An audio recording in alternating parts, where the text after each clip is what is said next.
शेतकऱ्यांना आपण वीज मोफत दिली, यापुढे शेतकऱ्यांना बिल लागणार नाही.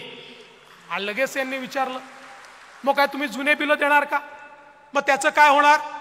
मी स्पष्टपणे विधानसभेत सांगितलं, अरे कालपर्यंत आम्ही कोणाचं तरी जुनं बिल वसूल केलंय का? तर आता आम्ही जुने बिल वसूल करायला जाणार आहोत का? कोणाचंही जुनं बिल वसूल करणार नाही, कोणालाही नवीन त्या ठिकाणी बिल मिळणार नाही. शेतकऱ्यांना वीज मोफत म्हणजे मोफतच. आणि मला सांगितलं पाहिजे, आम्ही काही पैसे उडवायला बसलो नाहीये, योजना तयार केली.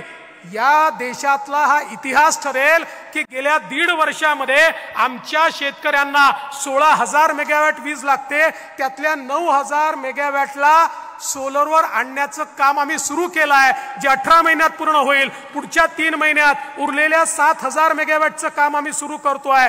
म्हणजे पुढच्या 2 वर्षामध्ये शेतकऱ्याकडे जाणारी विजेचं एकूण एक युनिट हे सोलरचं असणार आहे. आज जी 7 रुपयाला वीज पडते ती आम्हाला 2 रुपये 80 पैशाला पडणार आहे. म्हणजे आमच्या शेतकऱ्याला जी मोफत वीज देतोय, आजची जी सबसिडी आहे त्यात कुठलीही वाढ न करता आम्ही शेतकऱ्याला मोफत वीज देणार आहोत. आम्ही राज्याच्या हिताचा विचार करून आणि शेतकऱ्याच्या हिताचा विचार करून या ठिकाणी हा कार्यक्रम हातामध्ये घेतलाय.